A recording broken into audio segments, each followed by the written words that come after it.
এক চিমটি লবণ প্লাস ইয়া জালজালালি 13 বার ফু দিলেই ঘরের নেগেটিভ এনার্জি, জাদু, বদনজর কেটে যায়। 99% মানুষ এই গোপন আমল জানে না। ঘরে সবসময় ঝগড়া, টাকা আসে কিন্তু বরকত নাই, বাচ্চা রাতে কাঁদে, মাথা ভার লাগে, ডাক্তার দেখাও কাজ হয় না, এটা বদনজর বা নেগেটিভ এনার্জির লক্ষণ। ইয়া জালজালালি ওয়াল ইকরাম আল্লাহর বরত্বের নাম। এই নামের উসিলায় আল্লাহ বিপদ দূর করেন। লবণ হলো পবিত্র জিনিস। রাসূল সাল্লাল্লাহু আলাইহি সাল্লাম লবণ দিয়ে জাদু নষ্ট করতেন।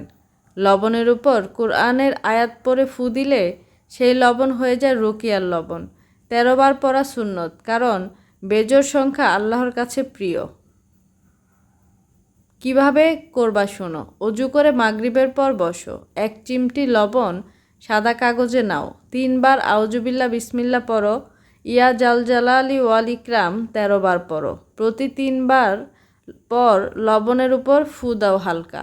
শেষে 3 বার দুরূদ পড়ে দোয়া করো, আল্লাহ আমার ঘর থেকে সব বদনজর, জাদু দূর করে দাও। এই লবণ ঘরের 4 কোণায় ছিটিয়ে দাও, বাকিটা দরজার চৌকাঠে ফেলে দাও। এটা করলে কি হবে? আল্লাহ চাইলে 7 দিনের মধ্যে ঘরের অশান্তি কমবে, বাচ্চা শান্তিতে ঘুমাবে, ব্যবসায় বরকত আসবে। মনে রাখবা, এটা শুধু ওসিলা, আসল শক্তি আল্লাহর। বিশ্বাস নিয়ে করো, সপ্তাহে 1 দিন করলেই হবে। এটা করলে আজ রাতেই ট্রাই করো আপু। কমেন্টে লিখো ইয়া জালজালালি। ভিডিও শেয়ার করো, 99 মানুষ জানুক।